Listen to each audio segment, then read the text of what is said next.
మనం క్రైస్తవులం అయి ఉండి, దేవుని బిడ్డలం అయి ఉండి, మన కదలికలు, మనల్ని బట్టి మన బిడ్డల కదలికలు ఎట్లుండయి, మన మన దేవుని విషయంలో మనం ఎంత ఆసక్తి కలిగి ఉన్నాము, మన బిడ్డల విషయంలో మనం ఎంత జాగ్రత్త తీసుకుంటున్నామో అని ఆలోచించాలి. ఎందుకంటే దేవుని బిడ్డలు అయి ఉండి కూడా మనము కొన్ని తప్పిదాలు జరుగుతాయి.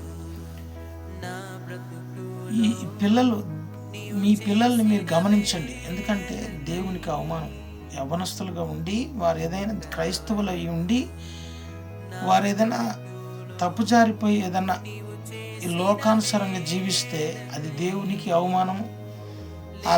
ఆ తండ్రిగా ఆ బిడ్డకి తండ్రిగా ఉన్నందుకు నీకు కూడా అవమానమే. ఆమేన్.